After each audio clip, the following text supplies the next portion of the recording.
ஆளுநர் ஒழிக, டீ பார்ட்டியை புறக்கணிக்கிறோம் அப்படின்னு திமுகவும் கூட நிற்கிதுன்னு சொல்லிட்டு திரும்பி பார்த்தா 4 தொண்டை நிற்கிறான், திமுக தொண்டை. நம்ம தலைவர்லாம் எங்கன்னா தலைவர் அவங்க தலைவருங்க இல்லைங்க, அவர் ஒருத்தர் வந்து முதல்வருங்க, இன்னொருத்தர் இளைஞர் அணி செயலாளர் இல்லைங்க, அவர் வந்து விளையாட்டுத்துறை அமைச்சருங்க, இன்னொருத்தர் பொதுச் செயலாளர் இல்லைங்க, அவர் வந்து நீர்வளத்துறை அமைச்சருங்க, இன்னொருத்தர் பார்த்தீங்கன்னா அவர் நிதி அமைச்சருங்க. அதனால் அவங்களாம் அரசு அவங்க வந்து டீ பார்ட்டியில் கலந்துக்கிறாங்க. நான் பாவம் தோழமை கட்சிக்கு தான் பாவம். டிஎன் சம்சாங்க கிடையாது வெளில நின்று தாவேகா வந்து பெரிய அளவில் யங்ஸ்டர்ஸை பெண்கள் வாக்குகளை ஒழுங்காக செயல்பட்டாங்க. பிராக்கெட் உள்ள தாவேகா ஒழுங்காக செயல்பட்டால் பிராக்கெட் உள்ள போட்டுக்கிட்டா பெண்கள் வாக்குகளை, பட்டியலின மக்கள் வாக்குகளை, இளைஞர் வாக்குகளை பெருவாரியாக அள்ளி சென்று விடும். தேநீர் விருந்துன்றது வேற, கட்சி சண்டைன்றது வேற. நமக்கான உரிமைகள், நிதி, மற்ற விஷயங்களை பேசுகிற இடத்துல இருக்கிற கூட்டத்துக்கு போக மாட்டோம். அப்படின்னா என்ன, இது எது முக்கியம்? இதென்ன முக்கியம்? அப்படின்னா இதையும் புறக்கணிச்சிருக்கணும்ல நீங்கள்.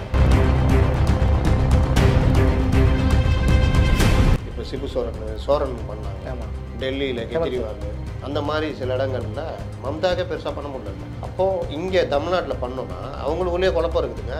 பெரும்பாலும் நாட்கள் டிஎம்கேல ரொம்ப பிடிக்கிறாங்க, பிஜேபியில் இப்படி இருக்காங்க. அவங்க குடிமை கையில் இருக்குதுன்னு எல்லாருக்குமே தெரியும். அதாவது திமுகவோட குடிமை இருக்குது, பாஜக இருக்குது. அதிமுகவில் இருந்தார்கள், அதிமுகவுடைய வளர்ச்சிக்காக உதவினார்கள், அதெல்லாம் ஓகே. ஓபிஎஸும் அதிமுகவில் முதலமைச்சராக எல்லாம் ஓகே. ஆனால் சட்டப்படி நீங்கள் கட்சியில் நீக்கப்பட்டவர். நீங்கள் விபி துரைசாமி போய் டிஎம்கேல ஏதாவது கேட்க முடியுமா? இல்லை வெளியேற்றப்பட்ட பலரும் இருக்காங்க, ஏதாவது போய் திமுக உரிமை கோர முடியுமா? ஏங்க இவ்வளோ வருமானம் உங்களுக்கு வருது, சென்ட்ரல் கவர்மெண்ட் வரி வருது, அதாவது ஒவ்வொரு திட்ட செலவுன்னு ஒரு இது இருக்குல்ல, அந்த செலவு வந்து கம்மியாக பண்ணியிருக்கீங்க, வருமானம் அதிகமாக வந்திருக்கு, ஆனால் கடனும் இஷ்டத்துக்கு வாங்கியிருக்கீங்க. அப்போ என்ன பண்ணீங்க? 99% நிறைவேற்றும். 1% எப்படி நிறைவேற்ற போகிறோம் அப்படின்னு சொன்னாலும் இன்றைக்கி 389 இதே நிறைவேற்றிருக்கோன்னு அப்படியே பேக்கடிக்கிறேன். அப்போ சொன்னதெல்லாம் பொய்யா? இன்னொன்று திட்டங்கள் என்னன்னு கேட்குறாரு. பாலங்கள் கட்டணும், இது பண்ணணும். நீங்கள் என்ன பண்ணீங்க? எங்கே பண்ணியிருக்கீங்க? நாங்கள் பண்ணது தான். நீங்கள் பாலம் தான் போச்சு 16 கோடி.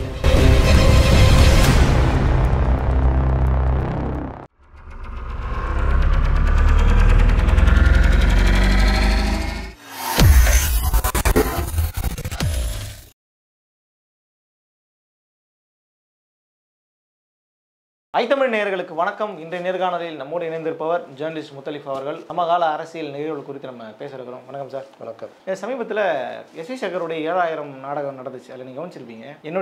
அவருடைய கோரிக்கையை நிறைவேற்றிட்டேன், அதாவது 7000 நாடகத்துக்கு நான் வந்துட்டேன், என்னுடைய கோரிக்கையை நிறைவேற்றணுன்ற மாதிரி ஒரு ஸ்டேட்மெண்ட் விட்டார். இது பல இடங்களில் சர்ச்சையாச்சு சார். ஜேர்னலிஸ்ட் மணி போன்ற நபர்களெல்லாம் ரொம்ப கடுமையாக விமர்சனம் பண்ணி பேசினா நம்மளால் பார்க்க முடிஞ்சது. ஒரு முதல்வர் எஸ்வி சேகர் மாதிரி நபரை போயிட்டு அதாவது பிரச்சாரத்துக்கு வாங்கன்றதை அப்படியே வெளிப்படையாக கேட்காம அப்படியே சுற்றி மறைச்சி கேட்குறேன். இது முதல்வர் கேட்க வேண்டிய தேவை இருக்கா? இல்லை, அவ்வளோதான் கேள்வியை நீங்களே அதுலேயே பதிலும் அடங்கியிருக்கு.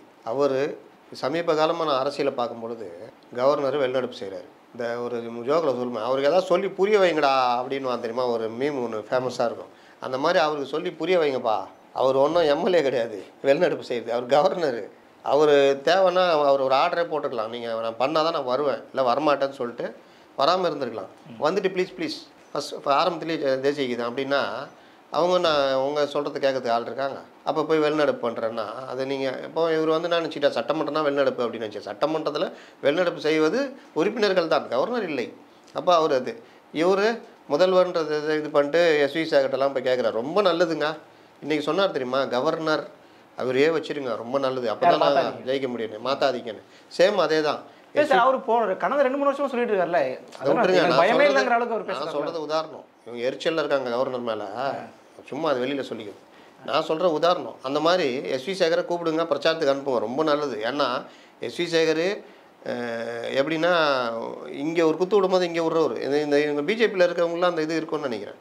அண்ணாமலை இங்கே அடிக்கும் போது இங்கே ஏடிஎம்கே அடிச்சார்ல, அந்த மாதிரி எஸ்வி சேகர் ஏடிஎம்கில் இருந்துக்கிட்டே போய் கலைஞர்லாம் பார்த்தவர். லாஸ்ட்டில் அந்த அம்மா இது வெளியில் அனுப்பிச்சாங்க. அந்த மாதிரி அவருக்கு வந்து ஒரு தடவை பத்திரிகையாளர் பிரச்சனை வந்தது. எடிட்டர் லெனினை கைது பண்ணாங்க. விபச்சார வழக்கில் ஒரு நடிகை கைதான பொழுது அது செய்தி போட்டு ரேட்டு கிட்டலாம் போட்டு அதெல்லாம் ஒரு ஜெர்னலிஸ்ட்னு போச்சு அந்த காலத்தில். அதுக்கு ஒருத்தரை லெனின்றவரை கைது பண்ணாங்க. அப்போ பெரிய மறியல் போராட்டம்லாம் நடந்தது. அதை ஒட்டி நடிகர் சங்கம் ஒரு கூட்டம் நடத்தினாங்க. அதில் ரொம்ப பத்திரிகையாளர்கள் ரொம்ப தரக்குறைவாக பேசினெல்லாம் பார்த்தோம். சத்யராஜ், விவேக். அதற்கு பிறகு விவேக் எவ்வளோ மன்னிப்பு கேட்டால் யாரும் பத்திரிகையாளர், சினிமா பத்திரிகை ரொம்ப பேர் ஏற்றுக்கல, மறைஞ்சிட்டாரு. இருந்தாலும் சொல்கிறேன், அவர் அந்த மாதிரி பேசினாங்க. அப்போ அந்த பத்திரிகையாளர்களுக்கு எதிராக இந்த மாதிரி நடக்கின்றப்போ ஒரு பெரிய மோதல் திரைத்துறைக்கும் பத்திரிகையாளர்ன்ற மாதிரி வந்தப்போ இவர் வந்து இந்த ப்ரெஸ் கிளப் வாசல் நின்றுக்கிறார். அங்கேயே இருந்துட்டு இங்கே வந்து நின்றுட்டு எஸ்வி சேகர். அதுக்கப்புறம் சார் வேணாம், பிரச்சனை ரொம்ப கோபமாக இருக்காங்க, நீங்கள் போங்க சார் அப்படி. அதான் மீனுக்கு வாள் எதுக்கு தலைன்ற மாதிரி. நல்ல மனிதர். ஆனால் அவர் எதுலேயும் உறுதியாக இருக்க மாட்டார். இப்போ நீங்கள் வந்து அவரை கூப்பிட்றீங்க, ஏற்கனவே உங்கள் மேலே ஒரு இது விழுந்திருக்கு, பிஜேபியோட நெருங்கி போகிறீங்க, பிஜேபிக்கு போட்டியாக நீங்கள் எந்த அளவுக்கு செய்ய முடியுமோ செய்கிறீங்க அப்படின்னு. அப்போ பிஜேபியிலேருந்து வந்த ஒருத்தரை சேர்த்துருந்தீங்கன்னா அவர் இந்த சனாதனம் மற்ற விஷயங்கள்ல எப்படி இருக்காருன்னு. நீங்கள் இப்போ சீமான் கூட கருத்தியல் மோதல் நடத்திட்டு இருக்கீங்க. பெரியார் இது, நாங்கள் பெரியார் இது, திராவிடியன் ஸ்டாக்குன்னு. இப்போ இவரை கூப்பிட்டு வச்சுட்டு இவரை பிரச்சாரத்துக்கு காமிச்சுன்னா இவர் எனக்கு என்னன்னு பேசுவார். அதனால் அது இவங்களுக்கு தான் சிக்கல் வரும். அதை தான் மற்றவங்க சுட்டி காமிக்கிறாங்க. ஏன்னா இவரை போய் கூப்பிட்டு என்ன பிரச்சாரத்துக்கு அதாவது எப்படிப்பட்ட திமுக, அவர் தான் சொல்கிறாரு, 49 ஆரம்பித்த திமுக, ராபின்சன் பார்க்கில் மலையில் உருவான அந்த இயக்கம் 52 நிற்கவில்லை, 57 தான் நாங்கள் நின்றோம். இன்றைக்கி யாரோ வந்துட்டு உடனே அமைச்சர் முதலமைச்சர் ஆகணும். அது ஒரு காலம். அன்றைக்கி போஸ்ட் ஓட்டினீங்க நீங்கள், பசகாட்சி வட்டச் செயலாளர், பகுதி செயலாளர்லாம் பசகாட்சி அவங்களே போஸ்ட் ஓட்டின காலம். இன்றைக்கி யாராவது காரை விட்டு கீழே இறங்குவாங்களா? கவுன்சிலரே வர மாட்டாங்க. அப்புறம் கவுன்சிலரா வட்டம் அது கீழே வராது. அப்போ அந்த மாதிரி நிலைமை தான் இன்றைக்கி திமுக இருக்குது. கோமான்கள் கட்சி, சீமான்கள் கட்சின்னு சொன்னாங்க திமுக காங்கிரஸை பார்த்து. இன்றைக்கி ஒரு ஆர்ப்பாட்டத்தில் வந்து ஒரு ஹவர் உட்கார சொல்லுங்களேன், கைக்குட்டி எடுத்து தொடச்சிக்கினே இருப்பாங்க. அப்படி வேர்த்து ஊற்றும். வெயில், அவங்களால வெயிலில் இருக்க முடியாது, ஒத்துக்காது. அந்த மாதிரி ஆயிட்டாங்க. அவங்களுக்கு பசினா என்னன்னு தெரியாது, ஏழைகளுடைய பிரச்சனை தெரியாது. மேடையில் பேசும்போது நல்லா பேசுவாங்க. எல்லாரும் பெரும்பாலும் அப்படி தான் இருக்கிறாங்க. இந்த மாதிரி சொல்கிறாருல்ல, இப்போ பெரியார் இந்த கருத்தியல் மோதல் நடந்துகிட்டு இருக்குது, நாங்கள் வந்து அப்பேற்பட்ட கட்சி அப்படின்றாரு. எப்படிப்பட்ட கட்சினா, அறிவாளிகள், ஐம்பெரும் தலைவர்கள், கருத்தியல் மோதல், படிப்பகம், இப்படி வந்த கட்சி. அந்த கட்சியில் தான் இப்போ எஸ்வி சேகர் போன்றவர்களை, சேகர்னால அங்கே பிரச்சனை வந்துடும் போல் திமுகக்குள்ளே. சேகர் பாபு சேகர்னால் வந்தாலே அங்கே இந்த ஆன்மீகத்தை நோக்கி நகர்றது, திமுகவுடைய அடிப்படைக்கான எதிர்பாரான ஒரு இதை நோக்கி நகர்றதுன்னு இருக்குது. இல்லை, அவர் போகிற போக்கில் நேற்று வந்தவங்களாம் இன்றைக்கி வந்து முதல்வராக ஆசைப்படுறாங்கன்ற மாதிரி தாவேக்கா மறைமுகமாக அடிச்சுட்டு போகிறாருல்ல, இது எப்படி புரிஞ்சுக்கிறது? எரிச்சலில் இருக்காங்கன்னு அர்த்தம். தாவேக்கா வந்து பெரிய அளவில் யங்ஸ்டர்ஸை, பெண்கள் வாக்குகளை ஒழுங்காக செயல்பட்டால், பிராக்கெட் உள்ள தாவேக்கா ஒழுங்காக செயல்பட்டால் பிராக்கெட்டுக்குள்ளே போட்டுங்க, போட்டுக்கிட்டா பெண்கள் வாக்குகளை, பட்டியலின மக்கள் வாக்குகளை, இளைஞர் வாக்குகளை பெருவாரியாக அள்ளி சென்று விடும். அப்போ ஒரு கட்சிக்கு இளைஞர்கள், பெண்கள், இந்த பட்டியலின மக்கள், சிறுபான்மை மக்கள் வாக்குகள் இல்லைன்னா அவ்வளோதான். திமுகவுடைய அடிப்படையாக இதுதான். அப்போ இங்கே அடி வாங்கினா ஆகும். அப்போ விஜய் எப்படி பார்ப்பாங்க? எரிச்சலாக தான் பார்ப்பாங்க. அவர் இன்னும் கொஞ்சம் முன்னேறி இது போய் கூட்டணி கட்டி அமைக்கிறதுலாம் ட்ரை பண்ணாருன்னா எப்படி பார்ப்பாங்க? சரி, இவ்வளோ கோவப்படுறீங்களா? செல்வ பெருந்தகையை பற்றி ஏன் இன்னும் அப்ஜெக்ஷன் பண்ணாமே இருக்கீங்க? அவர் தான் அந்த கட்சியை தானே அவர் கூப்பிட்டார். ஜனநாயக உரிமைன்னு சொல்லிட்டு போகிறாங்க. ஜனநாயக உரிமைலாம் இல்லை, அது தனியாக. அது வரும்போது வரும். இப்போ கை வச்சா மறுபடியும் அது ஒன்று வெடிச்சிடும். எங்கேயோ தொட்டால் எங்கேயோ ஷாக் அடிக்கும். அதனால் கொஞ்சம் அப்படியே இருக்காங்க. சரி சார், அந்த அப்படியே நம்ம அந்த ஆளுநர் டீ பார்ட்டியில் வந்து கலந்துப்பாங்க. ஏன்னா வழக்கம் போல கூட்டணி கட்சிகள் கலந்துக்க மாட்டேன்னு சொல்லிட்டாங்க. தாவேக்காவுக்கும் அழைப்பு கொடுக்கப்பட்டிருக்குது. அவங்களும் கலந்துப்பாங்கன்ற கேள்வியெல்லாம் இன்றைக்கி இந்த இமேஜ் கார்டு வழியாக பேசிக்கிட்டு இருக்காங்க செய்தி ஊடகங்கள். திமுக கலந்துக்குமா கலந்துக்காதான்ற ஒரு சர்ச்சையும் போய்கிட்டு இருக்கு சார். இது முதல்ல தாவேக்கா என்ன நிலைப்பாடு எடுக்கும் சார்? தாவேக்காவுக்கு அழைப்பு கொடுத்தா அவங்க இது பெரிய வாய்ப்பு இல்லை, அவங்களுக்கு அங்கீகரிக்கப்பட்ட கட்சி அப்படி ஒரு இதாக ஆகிடும்ல. அதனால் ஆளுநருக்கு எதிரான மனநிலையில் இருக்கிறாங்கல்ல தாவேக்கா. யார்? தாவேக்கா இல்லையா? அவங்க இதுக்கு அண்ணா யூனிவர்சிட்டி பிரச்சனை யாரை போய் பார்த்தாங்க? போய் பார்த்தாங்க, அப்பாயின்மெண்ட் கொடுத்தாங்க, பல்வேறு பிரச்சனைகளை பேசினார். அதில் ஒன்று தனக்கான பாதுகாப்பு கேட்டு அப்ளை பண்ணதும் அதை நான் விசாரித்த வரையில் உண்மை என்று தெரிய வந்தது. தனக்கு பாதுகாப்புக்கான ஏற்பாடுகள் செஞ்சு கொடுக்கணுன்னு அது மாதிரி பல கோரிக்கைகள் வச்சுருக்காரு. ஆளுநர் ஏற்றுக்கிட்டாதான்றது அப்புறம் வச்ச கோரிக்கைகளில் அது பல கோரிக்கைகள். இது ஒரு பிரச்சார யுக்தியை பயன்படுத்த மாட்டாங்களா இடதுசாரிகளும் கூட்டணி கட்சிகளும்? எதை? இப்போ போய் ஆளுநர் ஒரு இன்கேஸ் ஆளுநர் அவர் போய் பார்த்தாரு, அந்த டீ பார்ட்டியில் கலந்துட்டாருன்னா ஒரு ஆளுநருடைய ஆள் தான் பண்ணுற மாதிரி பேசுகிறாங்க. என்ன அநியாயம் பண்ணுறீங்க? போன தடவை நாங்கள் எல்லாம் வெளியில் நின்றுறோம் போராடின்னு, ஆளுநர் ஒழிக, டீ பார்ட்டியை புறக்கணிக்கிறோம் அப்படின்னு திமுகவும் கூட நிற்கிதுன்னு சொல்லிட்டு திரும்பி பார்த்தா 4 தொண்டை நிற்கிறான், திமுக தொண்டை. நம்ம தலைவர்லாம் எங்கன்னா தலைவர், அவங்க தலைவருங்க இல்லைங்க, அவர் ஒருத்தர் வந்து முதல்வருங்க, இன்னொருத்தர் இளைஞர் அணி செயலாளர் இல்லைங்க, அவர் வந்து விளையாட்டுத்துறை அமைச்சருங்க, இன்னொருத்தர் பொதுச் செயலாளர் இல்லைங்க, அவர் வந்து நீர்வளத்துறை அமைச்சருங்க, இன்னொருத்தர் பார்த்தீங்கன்னா அவர் நிதி அமைச்சருங்க, அதனால் அவங்களாம் அரசு அவங்க வந்து டீ பார்ட்டியில் கலந்துக்கிறாங்க நியாயமானதானே சார் அது அப்படின்ட்டு. எப்படி நான் சரி நான் இப்போ கேட்குறேன், நிதி அரசா அவங்க போய் கலந்துக்கிறாங்க. ரைட்டு, ரொம்ப நல்லது, நல்ல விஷயம்.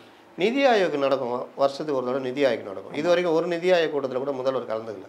ஒவ்வொரு வருஷமும் ஒரு காரணம் சொல்லிட்டு இருக்காரு. எங்கள் அப்பாவுக்கு நினைவு நாள் கூட்டம் கலந்துக்கிறேன்றாரு. இன்னொரு வருஷம் ஏதோ ஒரு காரணத்தை வச்சு நாங்கள் புறக்கணிக்கிறோம்னாரு. இந்த வருஷமும் அதே மாதிரி ஏதோ ஒரு காரணத்தை வச்சு புறக்கணிக்கிறாரு. அரசியல் ரீதியாக நீங்கள் பாஜகவோட சண்டை போடுறது வேறு. இப்போ நீங்கள் சொன்னீங்களே இது மாதிரி விஷயத்தில் அரசாக கலந்து கொள்ள வேண்டும். சரி, முதல்வர் கலந்துக்க இஷ்டம் இல்லைங்க. போன வருஷம் டீ பார்ட்டியில் இவர் கலந்துக்காமல் நான் அதுக்கும் வர்றேன். போன வருஷம் டீ பார்ட்டியில் அவர் கலந்துக்கல முதல்வர். தங்கம் தென்னரசு மட்டும் கலந்துட்டாங்க நினைக்கிறேன். இன்னும் 2 அமைச்சர் கலந்துட்டாங்க நினைக்கிறேன். இப்போ அந்த மாதிரி நீங்கள் நிதி ஆயோக்கில் நான் வரமாட்டேன், எனது உரை வரும், நிதி அமைச்சர் கலந்துக்குவார், துறை செயலர் கலந்துக்குவாங்க அப்படின்னாது பண்ணீங்களா? அதுவும் பண்ணல. இந்தியா கூட்டணியில் இருக்கிற மம்தா பானர்ஜியே கலந்துக்கிட்டாங்க. நிதி ஆயோக்ன்றது திட்டம், அடுத்த ஆண்டுக்கான நிதி கமிஷன், திட்ட கமிஷன் கூட்டம் மாதிரி. அது அடுத்த இதுக்கு ஆண்டுக்கு என்னென்ன இது உங்களுடைய கோரிக்கை என்ன, எனக்கு இந்த இதில் வேணுங்க, அதில் இது வேணும், எனக்கு இந்த வரவு கம்மியாக, இந்த மாதிரிலாம் பல விஷயங்கள் பேசுகிற இடம். அதுக்கு போக மாட்டேன்னு முடிவெடுத்தேன்னு அர்த்தம். சரி, இவர் போல் வேறு யாராவது செக்ரட்டரிஸ் அமைச்சிருக்காரு போலன்னு பார்த்தா யாருமே போகல தமிழ்நாட்டிலேருந்து. எப்படி சரியாக இருக்கும்? டீ பார்ட்டினா மட்டும் அரசு, திமுக வேறு அரசு வேறுன்றீங்களா? இப்போ சொல்லுங்கள், நிதி ஆயோக் ஏன் போல? சார் அவங்க புறக்கணிப்பதன் மூலமாக இப்போ ஏங்க டீ பார்ட்டி மத்திய அரசு எதுவுமே நமக்கு செய்யலைன்ற ஒரு விஷயத்த மறைமுகமாக சொல்கிறாங்க. ஏங்க நீங்கள் போய் செய்கிற கேட்குற இடத்துல இருக்கு. நீங்கள் ஒன்று தெரிஞ்சுக்கங்க, அரசு வேறு அரசாங்கம் வேறு. இது அரசு சம்மந்தப்பட்ட விஷயம். நீங்கள் உங்களுக்கான உரிமைகள் இருக்குது. இப்போ அவங்க கொடுக்கல, நீங்கள் எப்படிங்க சொல்லுவீங்க? ஜிஎஸ்டியில் 50% இவங்க கொடுத்துருவாங்க, தானே ஆட்டோமேட்டிக்காக வந்துடும். இந்த மீதி 50%ல் ஈவு தொகையாக ஒவ்வொரு ஸ்டேட்டுக்கும் பிரித்து கொடுக்குறதுல இவங்களுக்கு வரும். அப்படி பார்த்தா 60% மேலே ஜிஎஸ்டியில் இவங்க தான் அனுபவிக்கிறாங்க. ஒவ்வொரு ஸ்டேட்டும் சொல்கிறேன். ஆனால் இவங்க சொல்கிறதெல்லாம் பழக்காத. நான் என்ன சொல்கிறேன், என்னென்ன கொடுத்தாங்க, என்னென்ன கொடுக்கல, என்னென்ன வரணும், என்னென்ன வரலன்னு ஒரு வேலை அறிக்கை விடுங்க. சும்மானா சொல்லிக்கிட்டே இருக்கிறீங்க. ஏன் கொடுக்கல அதுன்றதா? இப்போ அவங்களும் என்ன பண்ணுறாங்க, இப்போ சர்வசிக்ஷா அபியானில் இவங்க இந்தந்த விஷயம், இதில் நாங்கள் இவ்வளோ கொடுத்துருக்கோம், இதில் கொடுக்கல, அவங்களும் ஒரு இதாக வேணும். ஆனால் இவங்க எல்லாருமே ஒரு நிழல் சண்டை போட்டுட்ருக்காங்க. இதுக்கு நம்ம ஆளா? நான் கேட்குறேன், தேநீர் விருந்துக்கு அரசு, நமக்கான உரிமைகள், நிதி, மற்ற விஷயங்களை பேசுகிற இடத்துல இருக்கிற கூட்டத்துக்கு போக மாட்டோம் அப்படின்னா என்ன? இது எது முக்கியம்? இதுதானே முக்கியம். அப்படின்னா இதையும் புறக்கணிச்சிடணும்ல நீங்கள். அதனால தான் 1 மாதத்தில் என்னமோ தான் நான் இது வந்துச்சுன்னு நினைக்கிறேன். புறக்கணிச்சிடணும்ல. ரெண்டாவது, அந்த இதுக்கு வந்து நீங்கள் போகலன்னா கூட ரைட், ஓகேங்க, செயலர் அமுச்சு விடுங்க, அரசு வேலை நடக்கணும்ல. நீங்கள் என்ன, நீங்கள் அப்படியே புறக்கணிங்கன்னா அப்படியே பிச்சு தமிழ்நாடு தனியாக இருக்குமா? இந்த டெப்டேஷனில் ஒருத்தர் போனார் இப்போ, மகேஷ் குமார் அகர்வால். இதெல்லாம் நடைமுறை தானே. உங்களுக்கான ஈவு தொகை இப்போ கொடுத்தாங்க, ஒவ்வொரு மாநிலத்துக்கும் இவ்வளோன்னு கொடுத்தாங்க, அதெல்லாம் வாங்க மாட்டேன்னு சொல்லுவீங்களா? இல்லை மத்திய அரசு தொகுப்புலேருந்து அரிசி வருது, மற்ற விஷயங்கள் நடக்குது, அதெல்லாம் வேணான்றீங்களா? இது எல்லாம் வந்து எப்படி ஏற்றுக்க முடியும்? இது வேணால் நீங்கள் டிவி டிபேட்டில் இந்த லகுடபாண்டியில் உட்காந்து பேசுவாங்க, அதுக்கு வேணால் சரியாக இருக்கும். நடைமுறைனா நடைமுறை, அரசுனா அரசு. எப்படி நீங்கள் இதுக்கு நியாயப்படுத்துனீங்க? திமுக கலந்துக்கலாங்க, திமுக புறகின்னு இது பாருங்கள், அவங்களோட என் தொண்டெல்லாம் நிற்கிறான் பாருங்கள் அப்படின்னு. நாங்கள் முதலமைச்சர் இவங்க நாங்கள் போயிருக்கோம் அப்படின்னா சரிங்க. அப்போ போன வருஷம் ஏங்க போகலன்னு யாரும் கேட்கல. அதுக்கு முந்தின வருஷம் இவர் போகல, முதலமைச்சர் போகல, யாரும் போகல, 2-3 அமைச்சர்கள் மட்டும் போனாங்க. அதனால தான் இப்போ கேள்வி வருது, இந்த வருஷம் திமுக கலந்துக்கலாது. இப்போ வரைக்கும் திமுக அறிவிக்கல. வெளிப்படையாக சொல்லுங்கள். ஏன் லேட்டு? இன்றைக்கி கவர்னர் பற்றி பேசுகிறாருல்ல, அதுலேயே அறிவிக்கலாமே, நாங்கள் புறக்கணிக்கிறோம் தேநீர் விருந்துன்னு. ஏன் அறிவிக்கல? அவங்களுக்குள்ள டைலமா இருக்குது. சரி, திமுக புறக்கணிக்குதுன்னு அறிவிச்சிட்டு நம்ம மட்டும் போய் கலந்துக்கிட்டோம்னா போன வருஷமே உஷாராயிட்டாங்க தோழமை கட்சிகள். தலைவரை இதெல்லாம் சரியில்லை, நாங்கள் எங்கே மட்டும் டீ குடிக்கணும், சம்சா சாப்பிடணும் ஆசை இல்லையா? உங்களுக்காக தான் நாங்கள் இங்கே வெளியில் நிற்கிறோம், ரோட்டில் நிற்கிறோம். நீங்கள் மட்டும் நைஸாக முதல்வர் அமைச்சருன்னு சொல்லிட்டு போகிறீங்களா, என்ன தலைவர் நியாயம்னு கேட்டுருவாங்க. அதனால் அந்த இது இந்த வருஷம் செல்லாது. அதனால் என்னன்னு யோசிச்சுக்கிட்டு இருக்கிறாங்க. என்னை கேட்டால் நான் சொல்கிறது, தேநீர் விருந்துன்றது வேறு, கட்சி சண்டைன்றது வேறு. நிர்வாக ரீதியாக சில இடங்கள்லாம் போகணும். போன வருஷம் செஞ்சது கரெக்டு. முதல்வர் ஆளுநரை சந்திக்கிறார் அப்படின்ட்டு. நான் பாவம், தோழமை கட்சிகள் தான் பாவம். டிஎன் சம்சா கிடையாது, வெளில நின்றுங்க. நம்ம அப்படியே இந்த அதிமுக பக்கம் வரலாம் சார். அதிமுக வரும்பொழுது நான் அதுக்கு முன்னாடி ஒரு கேள்வி கேட்டுறேன். இந்த அதிமுக பாஜக கள்ளவுறவு, இந்த கேள்வி நான் தொடர்ச்சியாக உங்கள்கிட்ட கேட்டுட்ருக்கேன். இந்த வார்த்தை, இந்த அதிமுக பாஜக கள்ளவுறவுன்ற இந்த நெரேட்டிவ் செட் பண்ணுறது 2026 கை கொடுக்கும்னு நம்புகிறாங்களா? இப்போ வரைக்கும் நம்புகிறாங்கங்க. கை கொடுக்கணும்னு என்ன விஷயம்னா, இதை நோக்கி அதிமுகவை தள்ளணும், கூட்டணி கட்சியில் அவங்ககிட்ட போகக்கூடாது. இப்போவும் பேச்சுவார்த்தை நடக்குது, இரட்டை இலையை வைத்து மிரட்டி உள்ளே கொண்டு வர போகிறாங்க. ஓபிஎஸ், அதாவது இப்போ ஒரு புது நரேட்டிவ் என்னென்னா, ஓபிஎஸ், டிடிவி, டிடிவி வந்து வெளியில் இருப்பார், ஓபிஎஸ் மற்றவர்கள் எல்லாத்தையும் உள்ளே கொண்டு வர மாதிரி பண்ண போகிறாங்க. எடப்பாடி ஒத்துக்கிட்டாரு, அதுக்கு பிறகு பிஜேபியோட கூட்டணி, இப்படிலாம் ஒரு நரேட்டிவ் செட் பண்ணுறாங்க. இப்போ இது எல்லாமே எதுக்குன்னா, அதிமுக பாஜக கூட்டணின்னு சொன்னால்தான் இங்கே இருக்கிறவங்க அங்கே போக மாட்டாங்க. இப்போ விஜயை யோசிக்கிறாரு, மாவட்ட செயலாளர்லாம் சொல்கிறாங்க. இன்றைக்கி விஜய்கிட்ட சொன்ன மாவட்ட செயலாளர் அந்த வந்தவங்கள சொன்னது பல பேர், அது சொல்ல மறந்துட்டேன் நான். சார் கூட்டணி போயிடலாம் சார், அதான் சார் பெஸ்ட்டுன்னு இருக்காங்க. அதெல்லாம் நான் கேட்டேனா, அதெல்லாம் நான் பார்த்துக்கிறேன், நீங்கள் நான் கேட்டது பதில் சொல்லுங்கன்றிருக்கிறார். அப்போ பெருவாரியான ஆட்களுடைய கருத்து வந்து கூட்டணிக்கு போகலான்ற மாதிரி இருக்கும். அப்போ கூட்டணிக்கு போகலாம்னா திமுக கூட போக முடியும்? அப்போ அதிமுக கூட தான் போகிறதுக்கு யோசிப்பாங்க. வெறும் செல்வ பெருந்தகை சொன்னான்னு காங்கிரஸ் கூடலாம் போனால் யாரை வச்சுக்கிட்டு என்ன பண்ணுறது? பண்ணு, தள்ளுன்னு வந்துடுமா பஸ்ஸில், அந்த மாதிரி காங்கிரஸு தள்ளுன்னும் இவங்க தான் உட்காந்து தள்ளணும் வண்டியை. அது வேலைக்கு ஆகாது. காங்கிரஸும் இருக்கணும். அப்போது நீங்கள் வந்து களத்தில் உரையாடுறதுக்கு திமுக வேணும். அப்போ அதிமுக கிட்ட போகணுன்னா இவங்க பிஜேபி கூட பேசிகிட்டு இருக்கிறாங்கப்பா அப்படின்ற அந்த நரேட்டிவ் இருக்குல்ல, தடை பண்ணணும். இவங்க பிஜேபிகிட்ட பேசி நம்ம எப்படி போகிறது? ஆரம்ப கட்டத்துலேருந்தே பேச்சு கூடயே வராது. கடைசியில் எப்பா பிஜேபி கூட இல்லையாம்பா, அவ்வாறு பிஜேபி தனியாக நிற்கிறாங்களாம், இவங்க தனியாக நிற்கிறாங்களான்னு. அதுக்கு தானே இந்த நரேட்டிவ் இதானே 2024 நடந்தது. அப்புறம் கூட்டி கழிச்சு பார்த்தா 2 பேரும் சேர்ந்தா 12 சீட்டு ஜெயிச்சுக்கிறாங்க. இது நீங்கள் இதே மாதிரி சட்டமன்ற தேர்தலையும் இதே மாதிரி நடந்துச்சுன்னா யாரும் போகலன்னா அதிமுக தனித்து விடப்படும். இதுவும் ஒரு நரேட்டிவ். எல்லாரும் போயெல்லாம் இந்த தனித்து விடப்பட்டால் அப்போவாவது பிஜேபி கூட இவங்க போவாங்க அப்படின்ற ஒன்று. ஏன்னா வேறு சான்ஸே இருக்காது. அனுப்பி வைக்கிறதான வேலை நடந்துட்டு அந்த வேலையும் நடக்குது. அப்போது இது எல்லாமே வந்து திட்டமிட்டு பண்ணுறது. சரி சார், இப்போ இது கூட இந்த ரைடு சப்ஜெக்ட் இப்போ சேர்ந்துருக்குது. நினைவாராயன் சொல்கிறார், அவங்க கூட நான் சேரணும்னா ரைடு நடத்தணும்னு அவசியம் இல்லை, உட்காந்து பேசினாலே சரி வந்து கூட்டணி வச்சிருவோன்ற மாதிரி பேசுகிறாங்கல்ல. ஒரு ஒரு சுமூகமான ஒரு போக்கு இருக்குன்ற மாதிரி தானே சார் கட்டமைக்கிறாங்க. இந்த பத்திரிகையாளர்கள் இந்த மாப் மென்டாலிட்டின்னுவாங்க. மொத்தமாக ஒரு கருத்து வரும்போது அந்த கருத்தோடு சேர்ந்து ஓடுறது.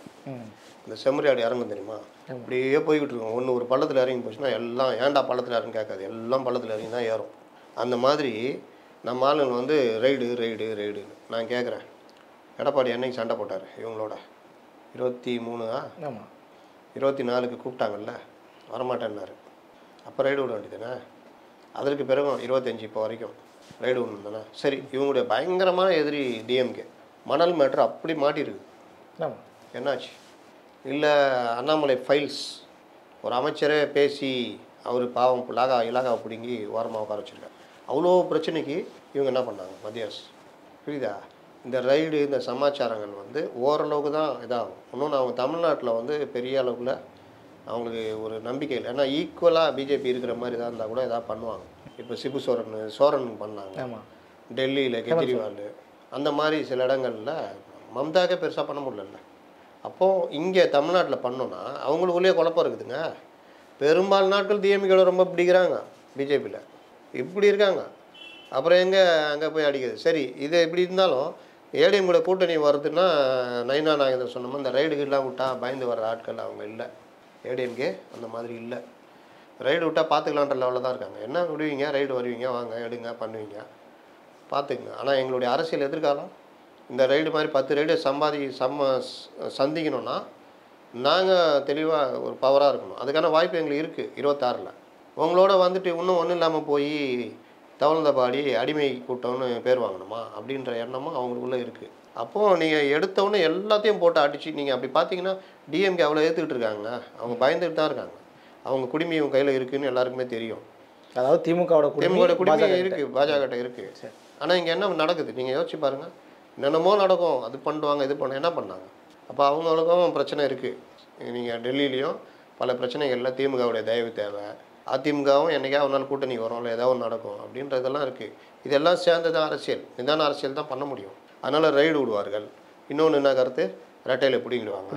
எப்படிங்க பிடுங்க முடியும்? 98% பொதுக்குழு உறுப்பினர்கள் எல்லாமே ஒரு இதில் இருந்து அமைப்பாக உட்காந்துட்டு இருக்காங்க. எதிரில் அப்படியே பெரிய இந்த காற்று அடித்த பலூன் மாதிரி ஊதி காமிக்கிறாங்க ஓபிஎஸ்ஸை. அது சும்மா ஒரு ஊசியை குத்தினா புடிச்சுன்னு போயிடும். அவர் ஒன்றுமே கிடையாது. அந்த நரேட்டிவ் கூட இப்போ பெரிய அளவு எடுபடல. எடுபாடலான்னு இல்லைங்க, நல்லா புரிஞ்சுக்கிங்க. ஒவ்வொரு சீசனுக்கும் வரும். பெரியார் வருவார், கோமியம் வரும். கோமியம் எடுபடலையா இன்னொன்று வரும், அவ்வளோதான் மேட்ரு. அப்போ இந்த நரேட்டிவ் ஏடிஎம்கேக்கு எதிரான நரேட்டிவில் ஓபிஎஸ் ஒரு நரேட்டிவ். அது எல்லாரும் அடிச்சுனே ரெட்டையிலே எடுத்து இன்னொரு சின்னத்தில் நின்றவர் ரெட்டையில் கேட்டு எப்படி உரிமைக்கு வர முடியும்? தேர்தல் ஆணையத்தில் போய் இப்போ ராமச்சந்திர ஆதித்தனை யாரோ ஒரு ஆள் ஒருத்தர் போட்டிருக்காரு, எம்ஜி ராமச்சந்திரன் ஒருத்தர் போட்டிருக்காரு, கேசி பழனிசாமி, இவங்களுக்கும் அதிமுக என்ன சம்பந்தம்? அதிமுகவில் இருந்தார்கள், அதிமுகவுடைய வளர்ச்சிக்காக உதவினார்கள், அதெல்லாம் ஓகே. ஓபிஎஸும் அதிமுகவில் முதலமைச்சராக இருந்திருக்காரு, எல்லாம் ஓகே. ஆனால் சட்டப்படி நீங்கள் கட்சியில் நீக்கப்பட்டவர், கரெக்டாக? நீங்கள் விபி துரைசாமி போய் டிஎம்கேல ஏதாவது கேட்க முடியுமா? பெரிய பொறுப்புலேயே இருந்தார் விபி துரைசாமி. ஆனால் அவர் பாஜக வந்துட்டார், இல்லை கேஎஸ் ராதாகிருஷ்ணன் இருக்கார், இல்லை வெளியேற்றப்பட்ட பலரும் இருக்காங்க. ஏதாவது போய் திமுக உரிமை கோர முடியுமா? ஏன்னா கட்சி பைலா விதிகள் தேர்தல் ஆணையம் பல விஷயங்கள் இருக்குது. அந்த மாதிரி நீங்கள் பொதுக்குழுவால் நிராகரிக்கப்பட்டு வெளியேற்றப்பட்டவர் ஓபிஎஸ். ரொம்ப நாளாக நம்ம ஆளுங்க என்ன கேட்டிருந்தாங்க? ரொம்ப நாளாக அதிமுகவிலிருந்து வெளியேறிய ஓபிஎஸ் இணைத்துக் கொள்வீர்களா இப்படி தானே கேட்டாங்க. அது அவரே திருத்தினார்ல, ஏங்க அவர் நீக்கப்பட்டவருங்க, சும்மா இந்த கேள்வியை கேட்டுன்னு இருக்காதீங்க. இது என்னென்னா இது ஒரு நரேட்டிவ், இதே மாதிரி பண்ணிக்கிட்டே இருப்பாங்க. இது போயிடும் அது போயிடும், இப்போ சசிகலா வந்து கட்சி கைப்பற்ற போகிறாங்க அப்படி இப்படின்னு. இது தேர்தல் வரைக்கும் அப்படியே ஓடிக்கிட்டு ஜெயிச்சா பிறகு ஜெயிச்சிட்டாங்க, இதே வாய் தான் ஜெயிச்சிட்டாங்க. அதை சொல்லியிருந்தாங்களே, நான் கூட சொன்னேன் 40 எம்எல்ஏ எஸ்பி வேலுமணி இவர் உடச்சிட்டு வர்றாருன்னு. என்னாச்சு? பொதுக்குழு பயங்கரமாக, அதாவது செயற்குழு கூட்டம் நடத்தலையாம், அதுக்கு பதிலாக விரிவடைந்த செயற்குழு கூட்டம் நடத்துகிறாரு. ஏன்னா செயற்குழு நடத்தினா சண்டை வந்துடுமா, மாவட்ட செயலாளர் கூட்டம், அதனால் விரிவடைந்த செயற்குழு கூட்டம் நடத்துகிறாரு. எங்கேயுமே எந்த சண்டையும் வரல அங்கே, அந்த மாதிரி பிரச்சனை இல்லை. இருக்குது பிரச்சனை இல்லாத கட்சி எது? திமுக இல்லையா? அடிச்சுட்டு உருள்றாங்க. ஒரு எம்எல்ஏ நான் உயிரோட இருக்கிறேன்னா போடுறாருல்ல, நான் உயிரோட இருக்கிறேங்க நெரு சார், நான் உயிரோடு இருக்கேன், ஞாபகத்தில் வச்சுக்கிறேன்னு போடுறாரு. என்ன நடவடிக்கை வந்தது? எல்லா மாவட்டத்திலையும் ஒருத்தர் அடிச்சிக்கிறாங்க, இது பண்ணிக்கிறாங்க. அவங்க மேலே நடவடிக்கை வருதா? மேயருக்கு எதிராக கவுன்சிலர்கள் பேசுகிறாங்க, என்ன பண்ணாங்க? பயப்படுறாங்களா? சிஎம்ஐ பார்த்து கவுன்சிலர் யாராவது பயப்படுறாங்களா? ஐயோ நம்ம தலைவர் அவர் காதுக்கு போயிடுச்சுன்னா இதாகிடும். இல்லை மேயர் இப்படி நடக்கிறாருன்னு அறிவாலயத்துக்கு புகார் வந்து வர சொல்ல அவங்களன்னு சொல்லிட்டு பொதுச் செயலாளர் கூப்பிட்டு உட்கார வச்சு ஏதாவது பஞ்சாயத்து பண்ணாரா? இது எதுவுமே நடக்காதனால தானே அங்கே உடையுது, புரியுதா? அப்போது இங்கேயும் கலகலத்தானே போய் கிடக்குது. அதனால் என்னென்னா உங்ககிட்ட பெரிய பவர் இருக்குது, ப்ளஸ் இந்த ஐடி விங்கி மற்ற இது ஒன்று சொன்னால் போட்டால் உடனே பற்றிக்கிற அளவுக்கு பேசுகிறது அது இதுன்னு. அதனால் இப்போ எஸ்வி சேகர் வந்ததே நம்ம இங்கே இருக்கிற ஆதரவு ஊடகவியலாளர்கள்லாம் வெறுப்பாக தான் இருக்கும். எஸ்வி சேகர் பத்திரிகையாளர் பிரச்சனை, வீட்டில் கல் வீட்டிலாம் அடித்தாங்க, பெரிய பிரச்சனையாச்சு ஆச்சு. இன்றைக்கி அவரும் இவங்க எல்லாம் ஒரே இடத்துல இருக்கிறாங்க. இப்போ எப்படி இருக்கும்? அப்போ இந்த ரைடு, அதே போல் இந்த கள்ள கூட்டணி, இந்த சின்னம் பறிக்கப்படும், இந்த மாதிரி மேட்டரால் அதிமுக அசைச்சு பார்க்க முடியாது அப்படிங்கிற முடிவு வரலாம். ஒன்றும் பண்ண முடியாதுங்க, அவங்க முடிவு பண்ணி போவாங்க. அதை தான் வந்து இவர் வேறு மாதிரி சொல்கிறாரு, புரிஞ்சுக்குங்க, இதெல்லாம் வச்சு அவங்க பயன்படுத்த முடியாது. அண்ணனை கூப்பிட்டு பேசுங்க, கூட்டணி ஈஸியாக நடக்கும்ன்றாரு. சரி, அப்படின்னா என்ன அர்த்தம்னா அண்ணாமலைக்கு செக் வைக்கிறாரு. இது இந்த இந்த இந்த ப்ராசஸ் வேலைக்கு ஆகாது, நான் சொல்கிற ப்ராசஸ் வேலைக்கு ஆகுன்றாரு. அப்போ அந்த ப்ராசஸ் வேலை ஆகும்போது அண்ணாமலை இருக்க மாட்டார், இந்த சொன்னவர் இருப்பார், அதான் நடக்கும். அப்போ எப்போவுமே டெல்லி தலைமைகள் இந்த மாதிரி தான் முடிவு எடுப்பாங்க. ஏடிஎம்கே கூட கூட்டணி வருதுன்னு வச்சுக்கிங்க, இப்போ இந்த மாதிரிலாம் அமையல கூட்டணி, கடைசி கட்டமாக பிஜேபி கூட கூட்டணி வர மாதிரி இருந்தால் அவங்களுடைய கோரிக்கையை இவர் வச்சுக்கலாம் நாங்கள் பண்ண முடியாதுன்றவாங்க. அப்போது அண்ணன் எடப்பாடி பழனிசாமியிடம் பேசினால் கூட்டணி அமையும் சொல்கிறவர் தானாக வருவார். கிட்டத்தட்ட அதிமுக தங்களுடைய நிலைப்பாட்டில் தெளிவாகவே இருக்கிறாங்கன்றதையும் இருக்கிறாங்க, இப்போ வரைக்கும் இருக்காங்க. நீங்கள் யோசிச்சு பாருங்களேன், என்னென்னவோ ஒவ்வொருத்தரும் ஒவ்வொரு காலகட்டத்தில் ஏதாவது சொல்லிக்கிட்டே இருப்பாங்க, ஆனால் அது எல்லாமே போய் இதுன்னு ஒன்றும் இல்லாமல் போய்கிட்டே இருக்கும். இந்த சைடு இது அப்படியே நாட்டில் போய்கிட்டே இருக்கிறாங்க. முன்னை விட இப்போ வேகம் எடுத்திருக்காங்க, டெய்லி அறிக்கை விடுறாரு, பேசுகிறாரு, அவர் கேட்குற கேள்வி ஒரு பதில் சொல்ல முடியல, பிதற்றுகிறார், உளறி கொட்டுகிறார், அடிமை, இப்படி தான் பேசிகிட்டு இருக்காரு. கேட்டதுக்கு பதில் சொல்லுங்கள். ஏங்க இவ்வளோ வருமானம் உங்களுக்கு வருது, சென்ட்ரல் கவர்மெண்ட் வரி வருது, அந்த இந்த செலவு, அதாவது ஒவ்வொரு திட்ட செலவுன்னு ஒரு இது இருக்குல்ல, அந்த செலவு வந்து கம்மியாக பண்ணியிருக்கீங்க, வருமானம் அதிகமாக வந்திருக்கு, ஆனால் கடனும் இஷ்டத்துக்கு வாங்கியிருக்கீங்க, 8 லட்சம் கோடி கிட்ட. அப்போ என்ன பண்ணீங்க? அந்த காசெல்லாம் என்ன பண்ணீங்க சொல்லுங்கன்னு கேட்டால் உளறி கொட்டுறாரு, ஒரு வேலை இல்லை, இப்படி பேசுகிறாங்க. அவர் ஆதாரபூர்வமாக வச்சுக்கிட்டு படிக்கிறார். அப்போ நீங்கள் நிதியமைச்சரை விட்டு இந்தந்த விஷயங்களுக்கு நாங்கள் இதுக்கான இவ்வளோ வருவாய் வந்தது, இதுக்கெல்லாம் நிதி செலவு பண்ணியிருக்கோம், இந்தந்த திட்டங்கள் செயல்படுத்தியிருக்கோம், இதுக்கு இவ்வளோ நிதி ஒதுக்கியிருக்கோம், பண்ணியிருக்கோம்னு சொல்லிட்டு போங்க, வேலை முடிஞ்சிடும்ல. இப்போ நம்மள மாதிரி ஆளாக தானே எதிர்பார்ப்போம். அவர் சொல்லிட்டாரியா, இவர் என்ன அடிக்கிறாரு, அடிச்சாரா, இதில் என்ன குறை இருக்குது, இதுக்கு இவர்கிட்ட போய் கேள்வி என்ன சார் சொல்கிறீங்க அப்படின்னா அது நல்ல ஒரு இதுவாக இருக்கும். அப்போ கடந்த காலத்தை வந்து இப்போ வரைக்குமே இந்த 4-4.5 ஆண்டுகளில் திமுக தடுமாற்றத்தை வந்து ரொம்ப வெளிப்படையாகவே சந்திச்சுட்டு இருக்குன்றது தான். ஆமாங்க, 99% நிறைவேற்றோம், 1% எப்படி நிறைவேற்ற போகிறோம் அப்படின்னு சொன்னாலும் இன்றைக்கி 389 இதே நிறைவேற்றிருக்கோன்னு அப்படியே பேக்கடிக்கிறேன். அப்போ சொன்னதெல்லாம் பொய்யா? இல்லை, ஆரம்பத்தில் பர்சன்டேஜ்லேயே கொஞ்சம் முன்ன பின்ன தான் செய்யும். ஒரு அமைச்சர் ஒரு சொல்லிட்டு சரிங்க, நான் சிஎம்ஐ சொல்கிறாங்க, அவருக்கு இப்போ எழுதி கொடுக்குறவங்க இந்த இதெல்லாம் கரெக்டாக எழுதி தரணும்ல. 99%னா 530ல் 525 நிறைவேற்றிட்டோன்னு அர்த்தம். 503ல் 98%னா கிட்டத்தட்ட 450 480 வந்துடும். அப்போ நீ 389னா பெரிய வித்தியாசம்ல. 60% 70% தான் நிறைவேற்றிருக்கீங்க. அப்போ எப்படி இது? இன்னொன்று திட்டங்கள் என்னன்னு கேட்குறாரு அவர். என்னென்னா நாங்கள் 11 மருத்துவக் கல்லூரி கொண்டு வந்தோம், இப்போ பாலங்கள் கட்டணும், இது பண்ணோம். நீங்கள் என்ன பண்ணீங்க, எங்கே பண்ணியிருக்கீங்க? நாங்கள் பண்ணது தான். நீங்கள் பாலம் தான் போச்சே சார் 16 கோடியில். எது மழையில் அடிச்சுட்டு போச்சே பாலமே. அதுவும் அது சொல்ல முடியாது. வேறு ஞாபகப்படுத்துறீங்கன்னு நினச்சிக்குவாங்க. அதனால் என்ன பண்ணீங்கன்றது கேட்குறாங்க. அதுக்கு பதில் சொல்லுங்கள். இப்போ இங்கே லைட்டாக கேட்குறாங்க, தேர்தல் பிரச்சாரத்தில் வலுவாக கேட்பாங்க. சரிங்க, அதான் விஷயம். பல்வேறு விஷயங்கள் நம்ம பேசியிருக்கோம். மக்கள்கிட்ட கொண்டு போய் சேர்க்கலாம். மக்களை தெளிவடையட்டும். நேரம் ஒதுக்கி பேட்டி கொடுத்தமைக்கு நன்றி சார்.